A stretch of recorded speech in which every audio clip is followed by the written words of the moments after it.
Star Citizen patch 4.7 brings crafting to the persistent universe. Changes to ship armor means your ship may be shit out of luck, and we tackle the new Rockbreaker mission on this inaugural episode of The Black Box.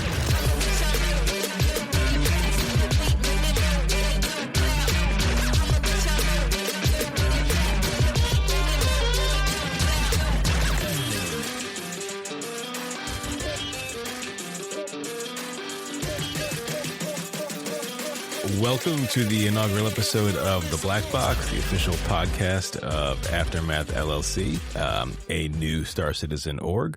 I'm one of your hosts, WittyPhrase, joined by Tamm and zipflame.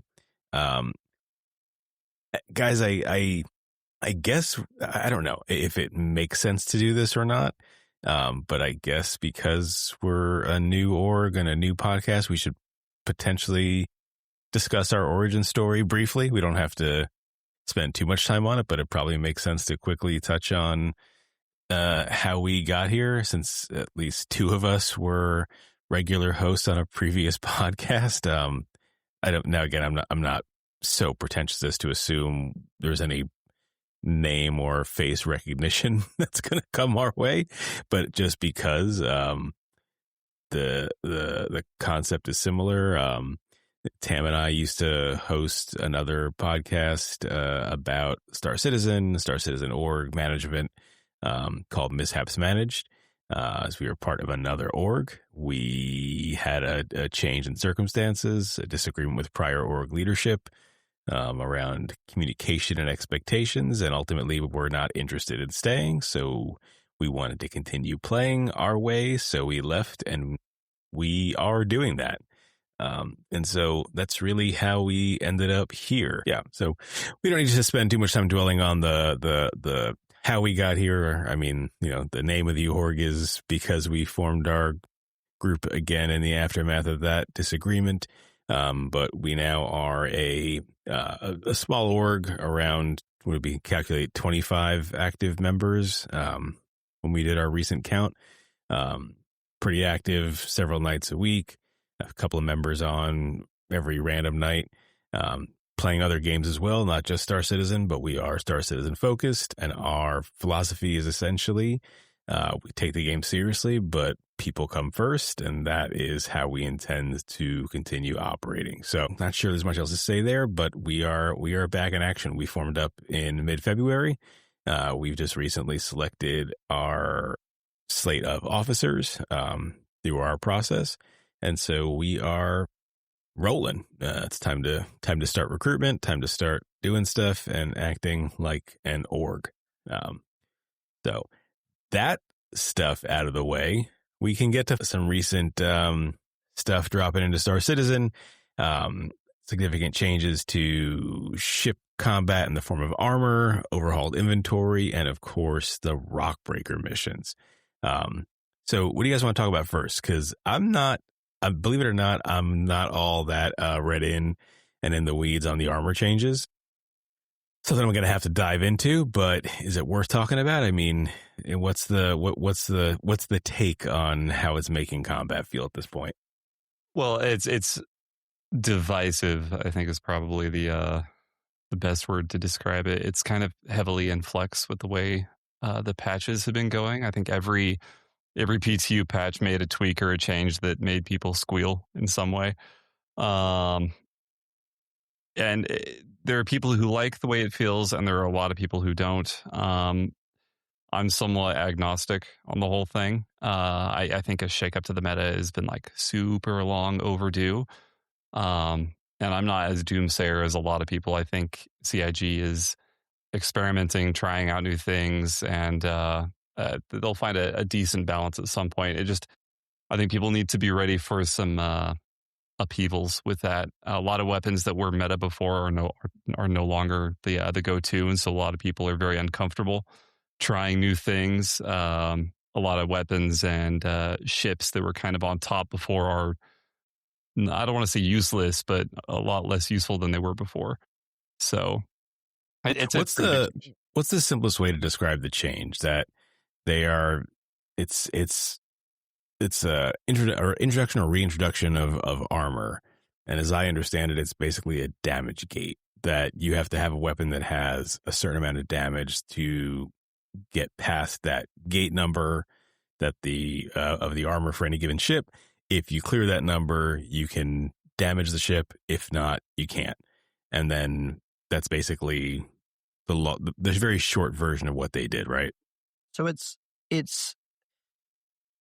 a damage gate, yes, which does impact stuff like repeaters and Gatlings and stuff, which were previously meta, right? So it makes those a lot less viable, especially against bigger stuff. But on top of being a damage gate, even if you get past that gate check, because if you don't get past the gate check in terms of alpha damage, so damage per shot, you do no damage at all, like literally zero. But even if you make it past that, if there's armor in the armor pool, you have a % reduction to the damage that you are dealing. So it's not just a damage gate, it's also a % reduction, which previously, prior to this patch, there was a physical damage reduction that was basically put in via like sort of like an armor score. And it was roughly 40%, a 40% ballistic damage reduction for most ships. And that did vary ship to ship and things of that nature. I want to say some ships, like I want to say Drake ships were pushing 50%. But basically they had it in there as just like this bullshit number that basically meant that if you're looking at ballistic stuff, the number that you're seeing isn't actually the number that you're getting, basically. Well, now it's basically armor is a pseudo health pool. And as long as it's there, there's a % reduction, I believe, to all damage, including energy. And energy damage to armor drops armor faster, which is great. But yeah, so basically there's damage gate, and now there's this magic armor pool that you have to get past that's essentially negating a % portion of the damage that you're putting in. And then once the armor's entirely gone, then all damage is going to the ship HP. Correct. So even it's stuff okay. that didn't All hit right. the damage gate before. So it's a gate. Then it's essentially an absorb mechanic. That's essentially what it's equivalent to in other MMO parlance. And then you're just killing the ship. Yeah. Okay. Yep. So in terms of what it looks like they're trying to go for, it looks like they're trying to, because shields also are a % reducer for ballistic, because ballistic pass through shields, but in passing through shields, it removes a % of that damage. So you go through the shield, % removed, and then you hit the armor, % removed, and then whatever's left hits the ship, right? It looks like what they're kind of going for is like in a quote unquote perfect optimal world, you laser down the shields, laser down the armor, and then ballistic the crap out of the ship. Because ballistics do the most damage, generally speaking, just in terms of raw DPS, but only if there's no armor or shields there to get in the way. And as soon as those are there, especially shields, you're looking at reduced stuff, right? I don't think they're quite there yet in terms of balance, or maybe they are. Who knows? I expect it to be very iterative, but it's definitely meta changing in terms of guns people are bringing, ships people are flying, stuff like that. I think it's kind of worth noting every time CIG has done a major change like this, whether it was master modes or any meta shifting change, it's always been kind of doomsday for the PvP community. And then we got through it. You mean just the community, PvP or not? For sure. But you have a very vocal subset that's always upset at these changes, and it's not like they're perfect. There are definitely a lot of issues with the current system. A lot of ships are lasting a lot longer than I think they should for what they are. But again, that's just a value that can be tweaked over time as they try to find that balance. There's no way they would have gotten that right the first attempt.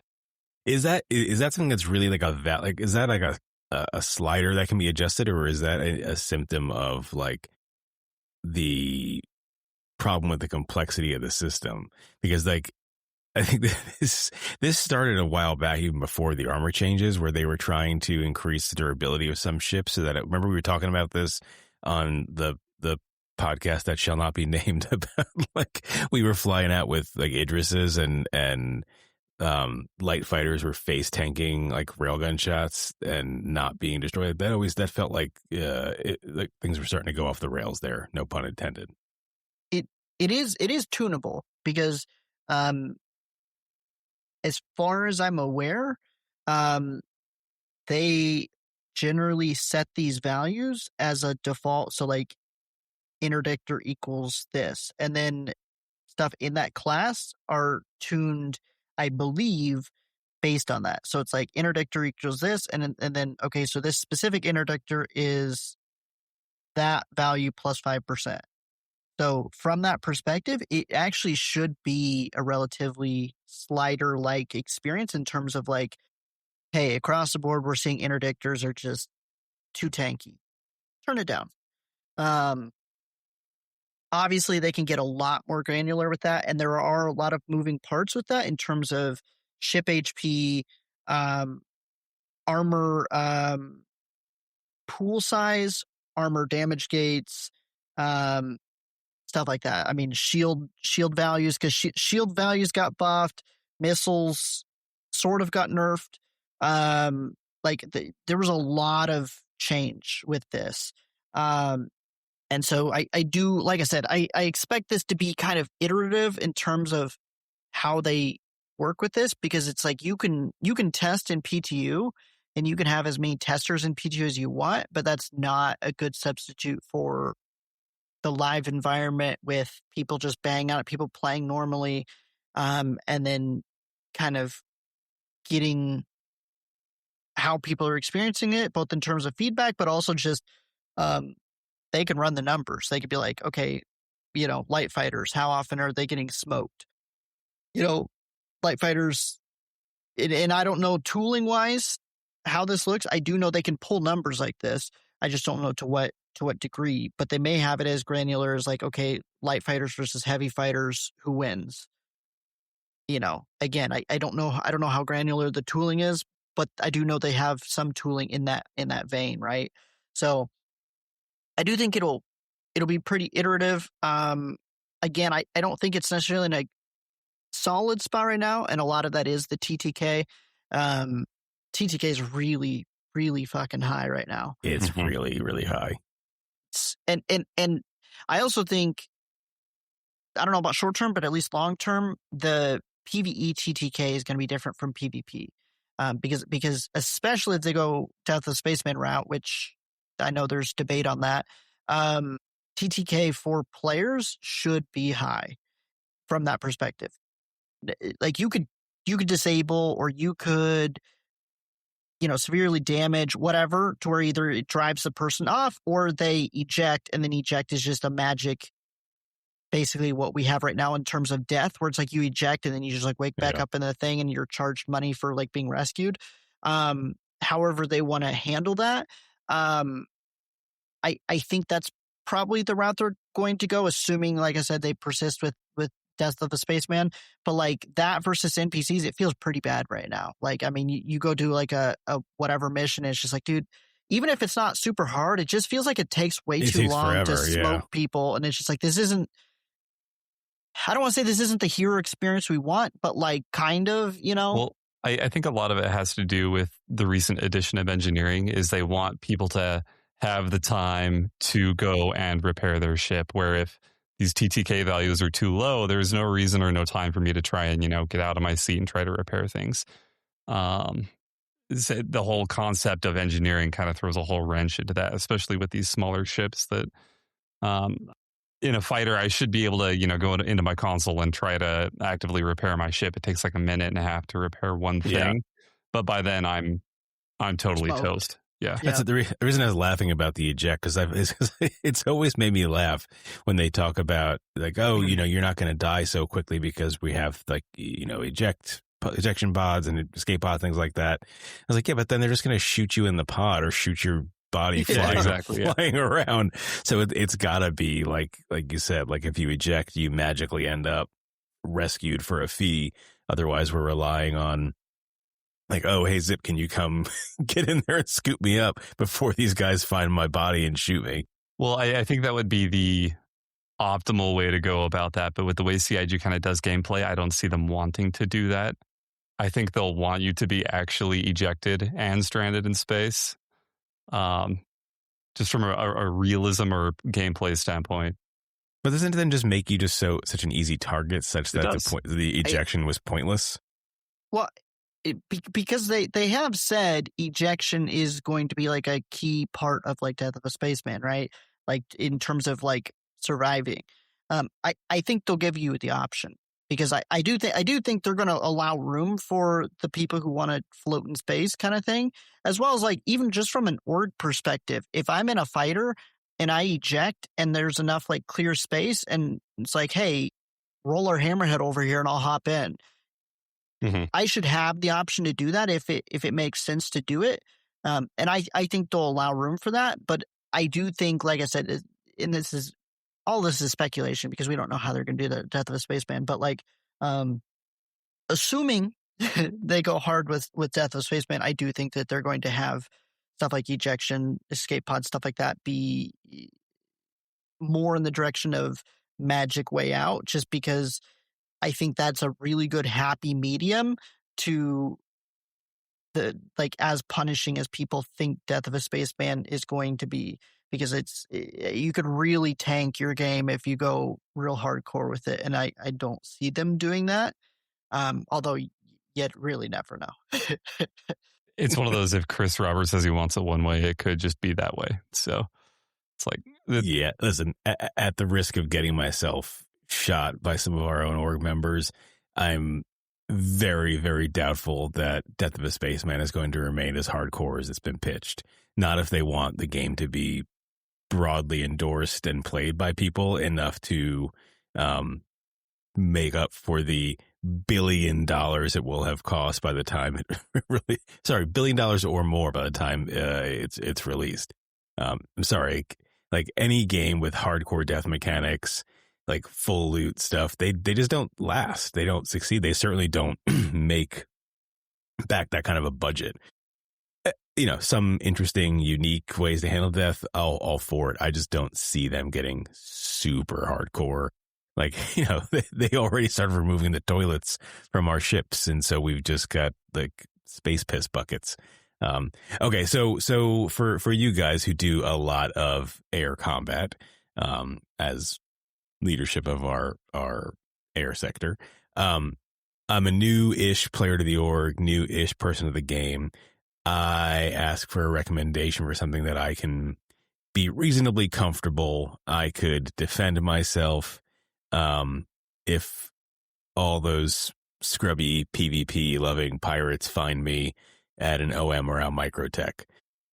What's an average Joe's best outlook for a meta-ish build that they can use to play the game? Do they go ballistics? Do they go with like a medium fighter with laser cannons? What are in your experience now is like a reasonable way to assume you can survive for a little bit? I think at the, like as it stands currently, at the end of the day, if you're a new player, you're playing solo, right? You're not playing with a group, you're not anything like that, and you have. Well, maybe I'm in a group. Like maybe I joined Aftermath, but like I don't have $10,000 for the ships, so I can buy one thing. What am I jumping into? Well, I just like, I guess what I'm saying is like, if you're flying solo and you get jumped by a group, the higher TTK means that you can just drive off. Like, and I know that's not like the cool answer, but like that's true. Barring jammers or you know, something like that, like where the group's like actually really hardcore prepared, just drive off. Like you can build cannons.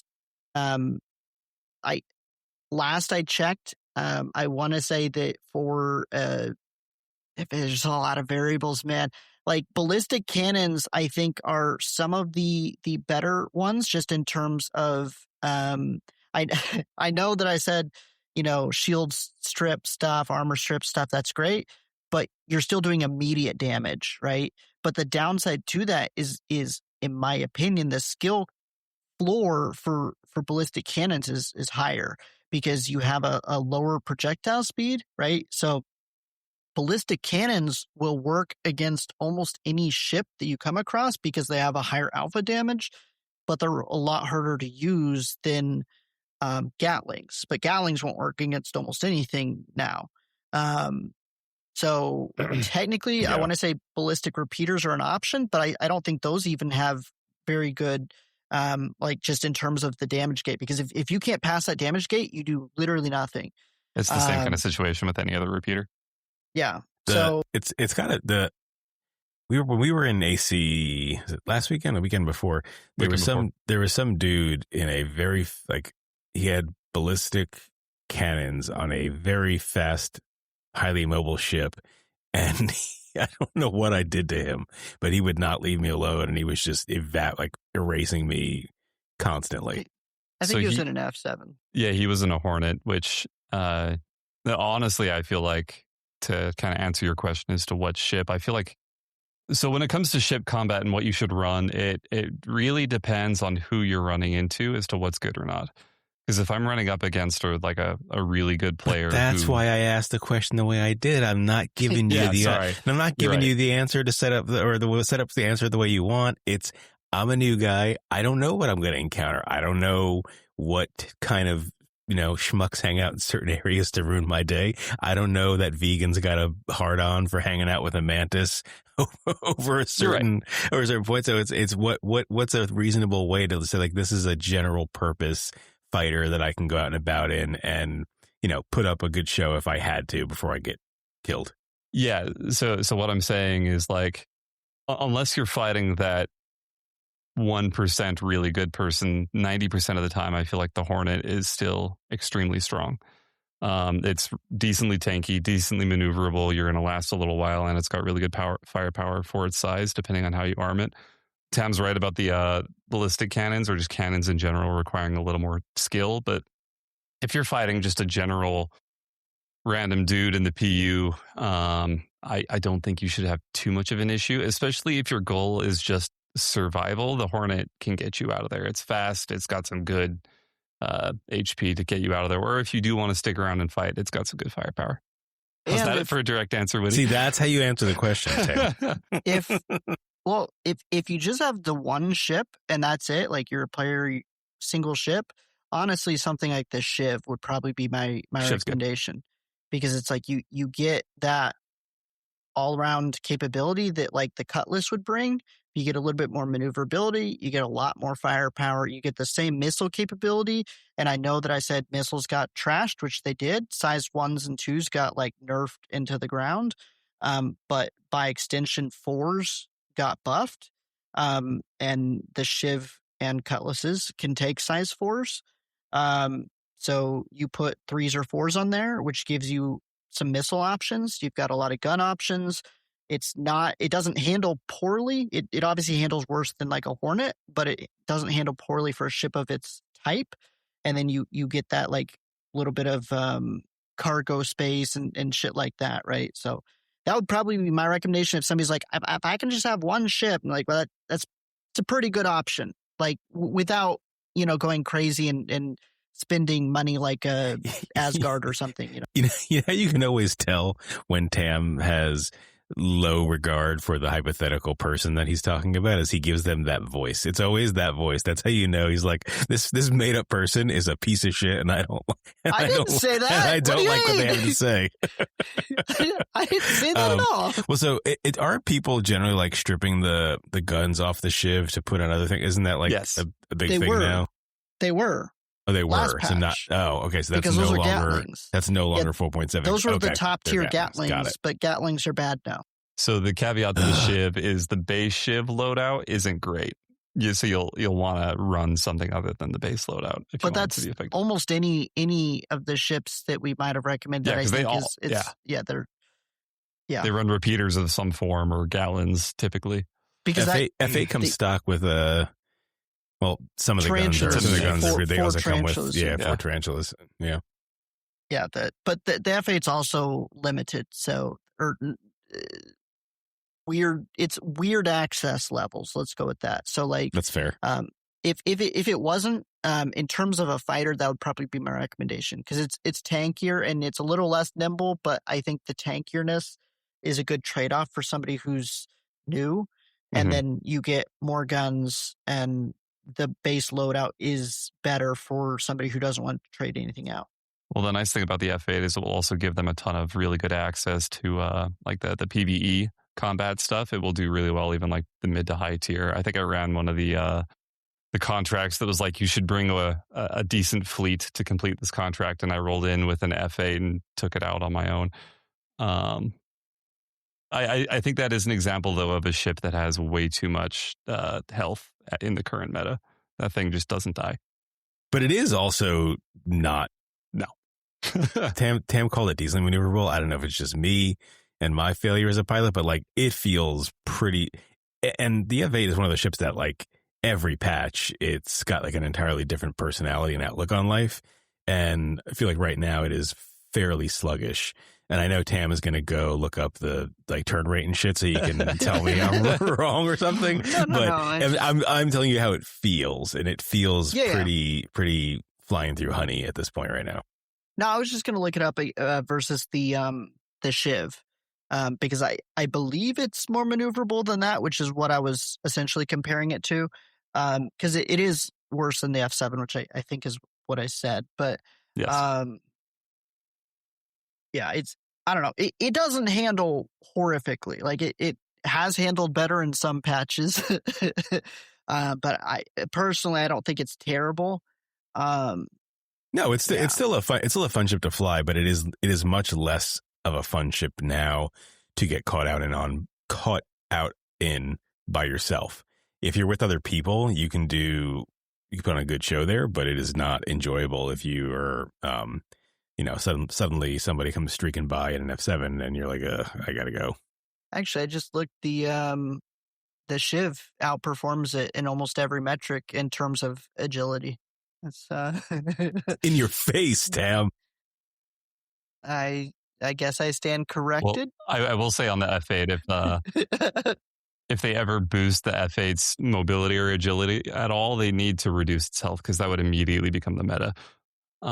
Again, it was a good meta while we had it, which it should be. It should be. It was not enjoyable. Like, per the lore, it should be the meta. But anytime you went to do anything, when enemies came in, it was like 1 F8. 2 F8, 3 F8, 4 F8, and I do remember I had a really good time, and some of the guys still do it now, and this does still work actually.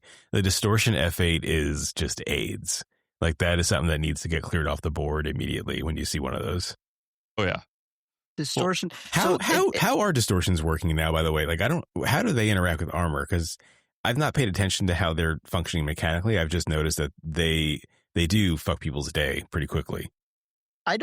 I don't think they interact with it at all. Like in terms of, I don't think that mechanic hits it. I don't believe. So status quo, what we expected in the last patch, it's same kind of, just as strong as it was before. Technically, and I could be wrong in this, but I believe it's meta as long as you're fine just disabling something rather than like killing it. Right. So as part of a group comp, like an F8 with distortions is pretty nice to have. If we're looking to pirate, which we may or may not do, not going to mention that. I would have at least 1 or 2 distortion F8s if I were hypothetically looking to pirate someone. Right. Along with something to snare people. Yeah. That's good. You like that? You're the one-man decent fleet. I saw that, yeah. That wasn't a brag, Witty. I was talking about the strength of the F8, not me. That's not what I heard. Yeah. All right. What else anything else on ships? I mean, I feel like yet again, capitals are not doing as well as they should be against smaller ships. Like I know there's the damage gate concept now, but they also it's still just not as easy to take out smaller ships as it should be, which is annoying. Like the hammerhead is not able to fulfill its purpose. So I thought it was funny that Tamm mentioned when we were talking about being stranded, go get the hammerhead. Like, no, do not go get the hammerhead. Go get something else to pick me up, please. In a perfect world, okay? In a perfect world, Yeah. When the hammerhead actually is useful again. I mean, this is a thing where I still, and I've said this before, so I don't want to like just keep repeating it, but it's a situation where if you're going to have engineering, it makes sense for like the engineering to provide that kind of an enhancement where like doing that well gives you some additional boost to your capacitors that lets your shots, shoot further or have greater range, something to like make the turrets on a hammerhead more effective. Like give engineers and engineering something that a skilled person in that role is worthwhile to have, as opposed to just somebody running around the ship with a fire extinguisher constantly. Although I haven't seen any of those fires on my ships either, so I don't know. I still have yet to see a fire. Even having like the engineering station having like the power management thing, but like with like more granular detail, and then they're like on that to where because a lot of the ships run with essentially lower power pips than you'd prefer because you can't like max out everything across the board. And so you can't max out everything across the board, but then on top of that, the board here's a bunch of subsections and they can like take like essentially sub pips and they're constantly like moving them around as the situation dictates. That actually could end up being like something where you have to be active enough and on top of things enough to be like a mini game, but you're actually doing something. And if you do it well, you would actually massively benefit what's happening. Like I would love to see that. Wasn't there a feature at some point in the game? I don't think I was particularly active when this was a thing where you could actually go in and overclock components in your ship to boost certain things like shields or weapons at one point. Sorry, whether or not that was a thing, I think a feature like that where if I'm an engineer, I could overclock, say I have max pips on weapons already. Let's say I could overclock it an extra 2 or 3 pips for a subset of time before it overheats to try and, give my gunners a better advantage, that kind of thing. Something I have to be on top of would be really cool. That'd be awesome. Yeah, I would actually love to see some benefit from that. It's funny because I see a lot of complaints when people talk about engineering and multi-crew ships that like nobody wants to just spend their time being in a turret. Nobody wants to spend their time managing engineering. Like we have people in the org that want to do that, but they don't want to do it by smashing their face against a wall. So like they want to get in a turret, but they don't want to get in a turret and not be able to actually hit anything. Similarly, like they want to do engineering, but they don't want to just like, I don't know, vent the ship in the event of a fire. Like give them a reason to contribute meaningfully, especially given one of the limitations on being in those roles is like you can't see a lot of what's happening around you. Like you have got a very literally narrowed field of view. So like you've got to know that you're contributing such that your teammates are able to like respond to you and tell you that like, hey, thanks for boosting the fucking, engines there. It really helped us get away or something like that. Mm-hmm. It'd be nice so that people can actually feel value because they're not going to see it.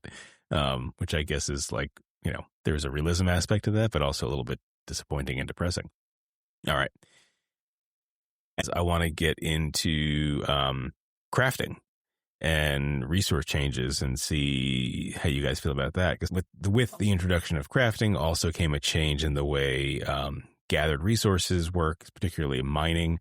Those resources now have quality ratings that are, in my opinion, just completely meaningless and just random numbers.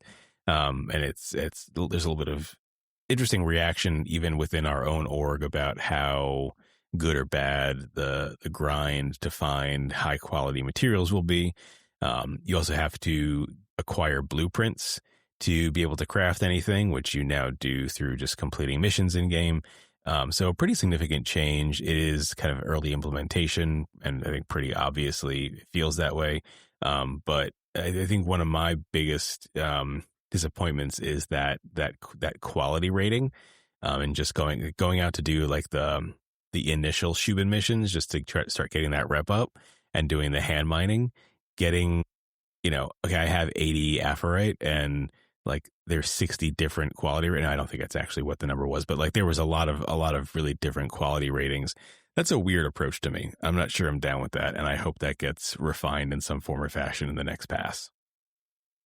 I mean, as far as mining goes, I get the idea that it's like pseudo random, because it's like, you go dig in your backyard and you're like, look, I found a sapphire, and it's like, okay, that may or may not be a, whatever grade of sapphire that you'd like it to be.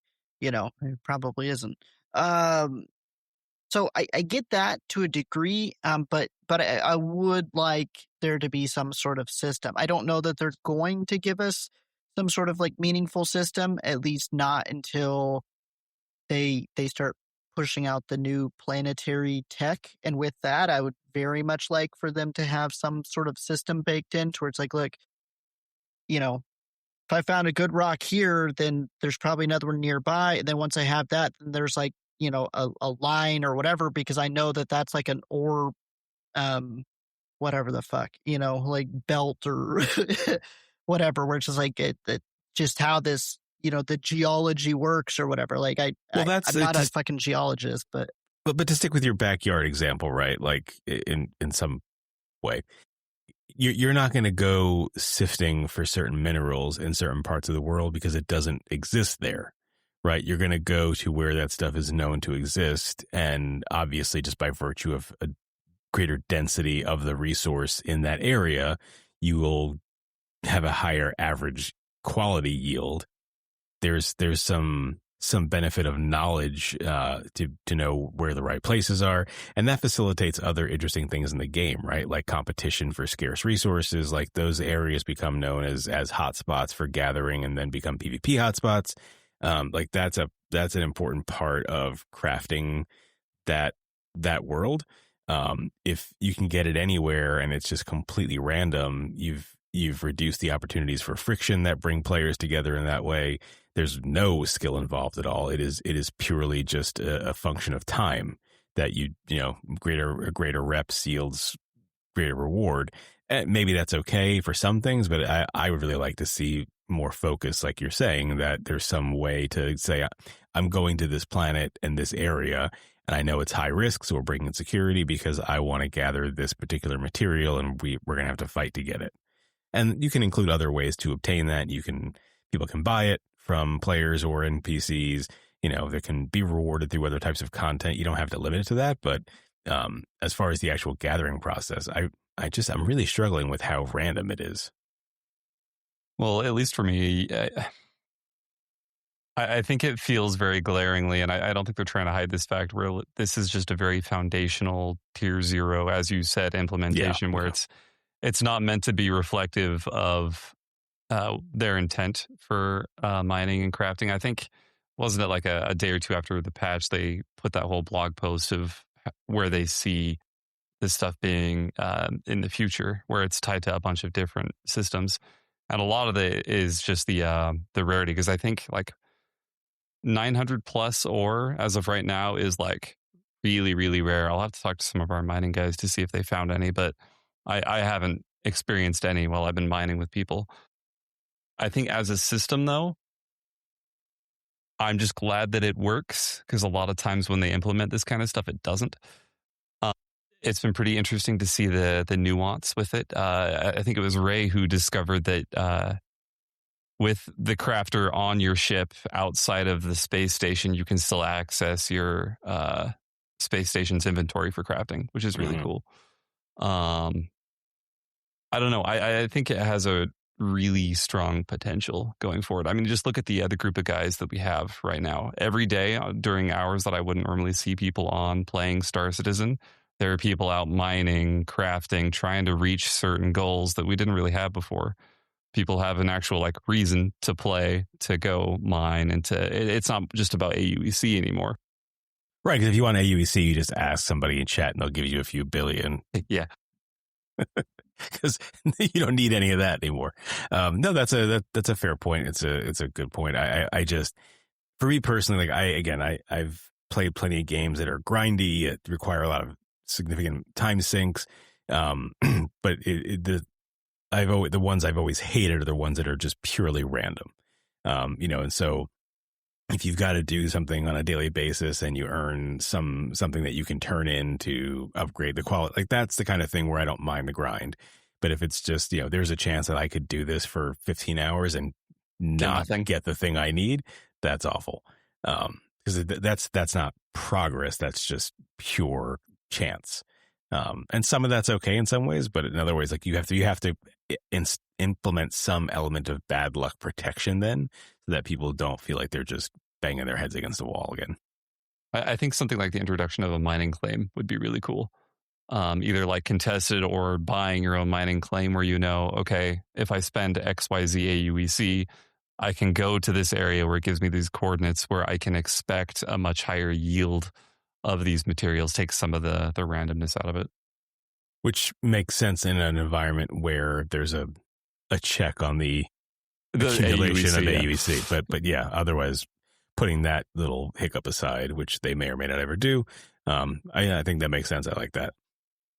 I do think that, again, as planetary tech evolves, which we already know is in progress, I do think that they plan on using that for mining distribution and probably quality at that point, in terms of like you said, Witty, this area is high in iron, and with it being high in iron, there's high in the good iron as opposed to the bad iron. Stuff like that. It wouldn't shock me if that was already planned and coming.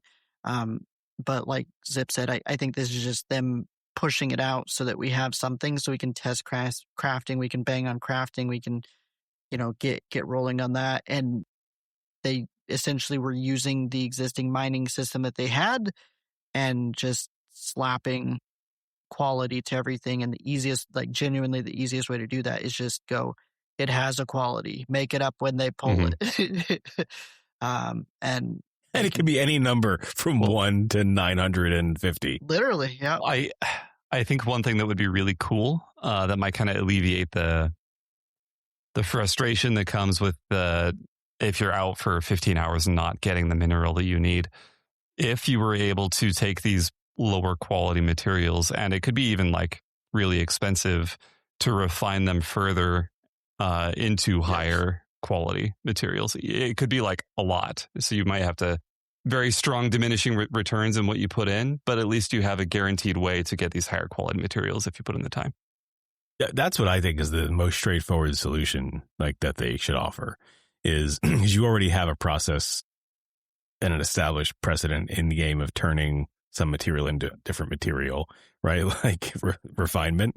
So just allow the refinement of lower quality materials to higher quality for significant time cost. And that's another way, like it can be something where it takes a lot of time to do.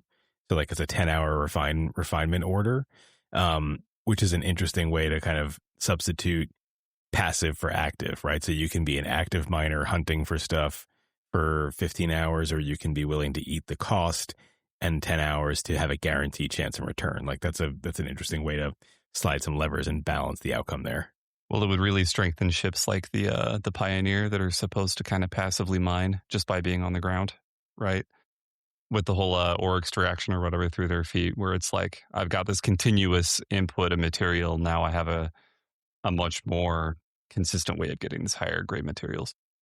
Good point. I forgot about the Pioneer's passive ore I'm gathering. still mad they haven't talked about that in a monthly report in like a year, but yeah, well, because they had to redo the whole scope of it. That changed, so now they're probably going to enter BMM territory. The other piece of this is the blueprint acquisition, which is also random, right? Like we've discovered that there is some kind of a language pack that you can use that will somehow show you what blueprints are potentially rewarded by certain missions. No clue whether CIG is condoning the use of that pack for that purpose yet, but so it does seem that it's not 100% random, but there is still an element of chance when you complete missions what blueprint you might get. It's also really weird to me that there's no other way to see what blueprints you actually have than to open up your Refinery. fabricator. Yeah, fabricator. Sorry. we're just talking ore refinery. So that's a strange one too. But it's, look, I don't want this to be, RNG Citizen. So I hope they add some targeted ways to get some of this stuff compared to just pure happenstance. But as of now, and I guess it's early implementation, we're just stuck with kind of crossing our fingers. All right, and that brings us, and related to the idea of kind of purchased mining rights, to the introduction of the new Rockbreaker mission, which is CIG's ongoing love affair with big giant lasers in space, which I thought was pretty cool. Depending on when this video goes up, we either will shortly have or have already a video on our orgs run through one of these missions.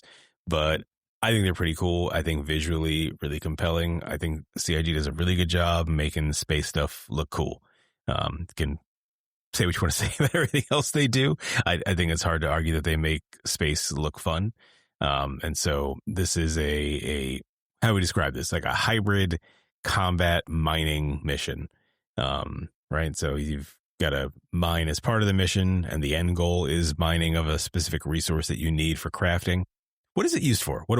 Off the top of my head, I don't remember exactly what the material is used for, but I have heard the general sentiment is that the reward at the end is kind of not what you would expect for how much effort is put into the mission. Especially like the qualities. I hear the qualities are not as high as you would hope for a flagship event for the patch. What do you guys think of the mission generally? So I the video I shared some of my thoughts on it. I was bold enough to present it as our take on it, but really it's my take on it. So I'll allow here for you guys to tell me why I was wrong on some of my thoughts. Well, for me, it really feels strongly that the leveled and mission designers from Squadron 42 had nothing else to do. I think overall, as a mission, it's extremely well done visually. Probably the best thing that they've pushed. I mean, it's still really hard to beat your first time seeing the Hathor laser fire from the ground. That was really cool. It's not quite that visually inspiring, but I think as a mission, it's really well done. And I have to give them huge props on this because they've tried to introduce more complex missions in the past. And the issue with Star Citizen is the more detailed they make a mission, the more things that you need to do, the more points of failure you have. And then these missions just break for whatever reason. And for the most part, Rockbreaker has been pretty solid. I'm sure there have been bugs. I'm just not aware of any specifics. I have to give them props for it's actually working the way it's intended to. Yeah, for the number of things you have to collect, move, insert, carry, trigger, there's a lot of stuff that could go wrong on that mission. It is pretty brave of them to introduce that with with their track record on missions like that. As you talked about Hathor, I think Stormbreaker is also a really visually cool, like when you see that worm breach for the first time, the lightning strikes, like all that stuff is very cool. The problem with that one is I think we had like a 60% hit rate on it. Because sometimes you get there and the egg isn't there, the cards don't work, you put the egg in and nothing happens. The little worm spawn, but no big worm. Like you can hear the big worm, but it doesn't actually come out of the ground. Like there's just all kinds of stuff that fails there. And I mean, maybe that will happen with Rockbreaker. We've seen things degrade over time with some of these events and missions, but I mean, I remember we did Stormbreaker right when that was new too. And I think we've already had a much better success rate because I constantly see guys in Discord saying that they're doing it. So I feel like people are having a pretty good success rate with at least getting it to work, if not getting the quality materials they want at the end. Yeah, I think it seems like a good mission in terms of the set, what you're doing, the variety, the gameplay itself. Like it's it's a really fun mission. There's a lot of stuff to do, a lot of stuff to explore, stuff like that. I the end, like, I mean, if you're, mining and you're getting trash, that doesn't feel great, because optimally you are running it with a group, and um, if you're running it with a group and then you're pulling out worthless nothingness, it's like, all right, but like outside of the reward, which I do know that, people like rewards, but outside of that, um, I think it's really enjoyable. It would be nice if they added in some other stuff, like a lot of the other sort of events or whatever like this have like rare weapons there, or they have ship components, or things like that, where you're just like, they're just happen to be there. You get this security key card and pop this open, and oh look, there's a JS 400 or something. Yeah. They do have that in Rockbreaker for armor. There are keys to certain lockers in that last storage area you can get to open up and loot it. I think we just didn't do that when we were doing it the other night. But there is some of that, not to I don't think to the extent we've seen in other places, but there are I think 5 key cards you can get to open up lockers that have weapons and armor. Okay. Yeah, I wasn't aware of that. Yeah, I think, like I said, rewards aside, like in terms like not looking at like the practical reasons to go there, it's a really cool area. It's fun, it's the kind of thing. Same with like ASD for me, like, or Hathor. Like, I just go there to shoot things. It's fun, like shoot things, pick up another hooded top that you can't wear with your armor that blocks like 90% of your vision. Like, for female avatars, fun. Right? Does it not block male avatars? I don't think so. I think it's a female avatar issue. For fucking serious? What the hell?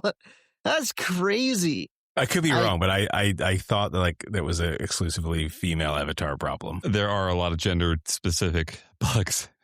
So. Yeah, I know, but I wasn't aware that was one of them. Because, yeah, like if you put that thing on, it's like your vision is so obscured. It's like, and you can't wear armor with it. Hey, from a role play perspective, though, it's pretty cool. The first time I ran into that was when Pyro was in the preview, whatever year that was. I think it was the first time I saw anybody with a hood. So I managed to get one and put it on, and was like, oh, this looks so cool. And I went to first, like, can't see jack shit with this thing on. But yeah, like I said, it's a really fun mission, which I think counts for a lot. Like, TIG hasn't, like, they don't always make fun missions. Sometimes they make missions where it's like there's reason to do it because of whatever you're getting out of it. But this is one where we get some sort of rock out of it. I don't know what we use that rock for. I really don't care what we use that rock for. I just have fun doing the mission. You know what I'm saying? Doesn't matter. It's a MacGuffin. It's unobtainium. Whatever it is, it doesn't matter. Yeah, I'm sorry. Go ahead. I was gonna say it's funny. It's and yet another example of the community, the Star Citizen community, which can just be so terrible sometimes. Just never being satisfied. I was reading somebody complaining that the loot boxes that I was talking about, Tamm, are locked behind combat. So not even PvP, right? Because the way that you get this mission, there's 2 options to get the mission. Is you can get a exclusive rights to it, or shared. The shared, of course, is multiple people can take it, and then they have to either compete or work together to do it. The other is exclusive. So you can get the exclusive rights so that nobody else has it, and you can go there and do it. And this person was complaining that you have to engage in combat to be able to loot this stuff. I was like, what do you want then? You just want a facility? Do you want them to design these massive facilities, these set pieces, just full of loot crates that you can just go get? Like just a shopping spree? Wow, this is nice. I mean, that's basically like that's what they're looking for, is like just sightseeing mode. That's a troll. Like, you know what I'm saying? Like, because that's I don't know. I like, don't know. it's one thing. It's one thing with people complaining about PvP, right? But if it's like I have to do combat to go get this armor type that's lootable, And meant Yep. for combat. Yep. yes, you. It's Yeah. first of all, it's armor. What do you think you use armor for? Combat. Wow. Woo. That's so fucking dumb. Well, on the topic of these the two different versions of this mission, I still think it's a miss that the reward for both is the same. Like if I'm going to risk PvP, I don't think, because the AUC, the cost of the mission right now does not matter based on the current economy, right? So there needs to be a reason for me to risk PvP, but there's not. No. So I'll just get the exclusive every time. The reward's the same. There's not at all. I started touching on this in the video, and I kind of reserved the more substantive part of the comment for here, which is exactly that. Like, we're not an org that shies away from PvP. We fully embrace and seek out PvP, but it's the cost difference to just ensure the outcome is negligible. So there's not a point in an environment where we now have crafting and we want to use that material for the purpose of crafting. Like, the PvP is secondary there. So it's not like Hathor, where because there's no exclusive option, you prepare for and basically, you consider that to be part of the package. With this one, there's no benefit, except for the rumor I read that someone said like there is a higher average quality of the materials in the shared ones, but I think that's just like confirmation bias. I'd need something more concrete on that one, but yeah. No, I think any, and I know people will disagree, but like anytime you're going to have a PvP version of something in the game, it is harder, absolutely, without question. And so the reward needs to be better for that. And I don't see what the disagreement can really be with that, because if it's harder, the reward should be better. It takes more risk, it takes more effort, coordination. And again, lots of people will take that and not choose it as a non-PvP option. They'll choose to care bear it, to do it as a cooperative endeavor. And anybody who comes in trying to PvP will get called out for quote unquote ruining it. And maybe we should take a few of those and just be those people for a day. It's designed to have that. I know. Fine. We're gonna have our first org angry Reddit post at some point. I'm waiting for that. We'll get there. That'll be how we know that we've established ourselves as an org. So I mean, look, we're how many weeks old are we? We're like 8 weeks old at this point. Yeah, we've got somewhere in the mid 30s in terms of overall membership, 25 active members. I feel like I'm enjoying what we've built and what the guys are doing. So I think as far as the org stuff goes, I think we're in a happy place. We do not have, what do we not have? We don't have an org bank. So we're gonna have to get something like that. But everyone's rich, so it doesn't matter. Tamm's not rich. Every time Tamm talks about money, he's got a pretty thin bank account. Somebody, it might have been Pack. Somebody, it was either Pack or Saturday, I believe, gave me like 20 mil. So you just have to mention it in comms and someone's going to dump a couple million your way. They literally don't. They literally do not. I've tried. Okay. Well, now Tamm has more money than I do. Yeah, Tamm's the only person who talks about it and nobody helps him out. I think it's because on principle you're so against begging that everyone just doesn't want you to. Yeah, I don't like begging. I can tell by the tone of your text. Yeah. But I like how Cyril didn't even ask anybody in global for it, and someone just threw so much money to him that it broke his game. He could have sent some of that my way, and I would have had a broken game. That's fine. It's not even a broken game. Like, I can't repair. Okay. Insurance claim. Oh no! Like, you don't want to lose everything on the ship. I don't put anything on my ship. Break my game. That's fine. Some people do, man. I think it's so funny to me that one of the bugs in this game is that you can have so much money that you can't repair your ships, and thus the only way to get rid of it, because there's nothing you can buy in the game that takes that much money, is to just give it away to people. That's the only way to get that amount of money off of your plate, is to just find strangers to dump $1 billion AUEC on. And yet, no one will give it to Tamm. I'd rather have my game unplayable than give Tamm money. Look, It's not even unplayable, okay? my username starts with a Z, and they still found me and sent me money. Wait, somebody sent you money too? Oh, yeah. I'm sitting at like 700 mil right now. Oh, okay. Tamm, do you want some money? See, he can't say it because he does, but he can't bring himself to say it. You can buy all kinds of ships with that, all right? I'm just saying. I have. I was at $1 billion. Now I'm at 700 mil. You can buy all the ships, then he's well, done if you it. bought all the ships, you go ahead and send me some of that, and I'll buy a bunch of ships. Yeah. All right. So I think we covered what we're going to cover here. Again, we'll have our first Aftermath LLC YouTube video up or going up shortly.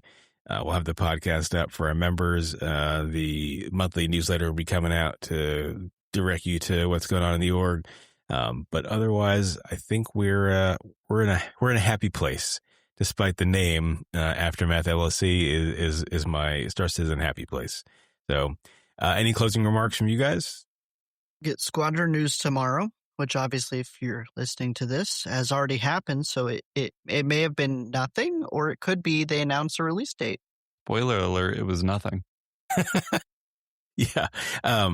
I think someone in our Discord pointed out, like, I'm going to be pretty bummed if it just says everything is moving along fine, which I feel like is the most likely be very possibility. Interesting. Yeah.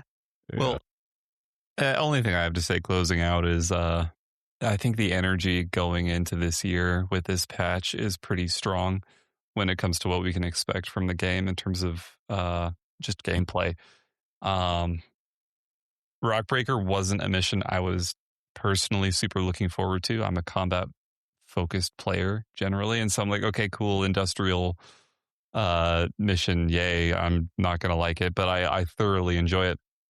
And so this upcoming what are they calling it, fleet something or other, that's coming up in the next patch or so. I keep forgetting what it's called. It's the big combat one that's going to be happening in Nyx. The one where it's got what is it called, components. I don't remember what it's called. But you do, because Zip has said it before the wrong way, and then you've corrected him. I say it the wrong way all the time. I know what you're talking about though, with the fucking repair rearm in the capital ships and the fucking. Well, I'm just for the sake of the viewers or listeners. Right, we are doing a podcast. Sorry, that's right. It's got the fucking thing where you have to like torpedo the power supplies to bring down the shields, and then fly inside of the fucking station and do like a trench run type thing, which is funny because they show it like you're going like full speed, and I'm like, why would you not just slow way the fuck down so you don't hit anything and you can shoot all your targets? But whatever. Well, it's because there's active distortion in those tunnels. But anyway, it's tactical strike groups is what it's called. That is what it's called. Write that down. And I think they said that'll be out. They're planning for Q2. I thought it was 4.8 was. I don't remember if they said that specifically. That's what I thought it was, but I want to say they indicated. Well, they said. Oh, sorry. Q2. They said spring is what they said, and that's May. And if they go July, that's the summer patch is 4.9. So it would have to be 4.8. That sounds. Unless I'm. Yeah, it was something like that. It was like either. Whatever it was they said, it was either May or June was like the cutoff. So like, right. Again, regardless, very soon, which is. I'm excited for it. I think it's going to be awesome. I think there's so much that could break. If it works, I know. If it works, and they can so get much it out. That could break. Look, Rockbreaker was really complex and it works, so I'm going to give them the good faith. But the things you have to move around in Rockbreaker are relatively tiny, right? Like you're fabricating a lens and moving the lens. Like my apprehension with the tactical strike, I almost forgot what it's called. Is you're talking about like massive ships. Like it just feels like it's going to be like a bespoke server error every time. Well, and there are a lot of questions. Is it going to be like, can I get an exclusive mission for that? Or is it open to everyone? If it's open to everyone, am I going to get PvPers, griefers, whatever you want to call them, just interrupting the mission? So there's a lot that can go wrong with this. But I think as a concept, it's, if they do it right, really cool. It's going to work perfectly until you need the NPCs to get on board your ship. I am so nervous about that specific aspect, for the record. That's the biggest weakness I see. Tamm, did you share closing thoughts? Upcoming whole B information. Exciting. Woo. I mean, I'm excited. Most people probably aren't, but go ahead, Zip. Sorry, let me interrupt your closing thoughts with additional closing thoughts. If I don't get CitizenCon news soon, I'm going to be upset. All right, I want on the next podcast to be talking about how we've already got our flights booked and our canceled. Shut up. And I swear to God, if it's online, I'm going to be disgruntled. I mean, if it's online or canceled, I don't think they're going to cancel it. I mean, online. Yeah, if it's online, the physical. like that's not a great sign. No, it's not. And it's not a great look. And so we have to take that for what it is, which is, Squadron 42 is pushed back, which is probably why they haven't announced yet. We'll find out tomorrow. I don't think we will, but that's all right. All right, everyone. Well, thanks for tuning in. Check out Aftermath on YouTube and drop by the Discord if you want to talk. Otherwise, we'll catch you next time. Peace.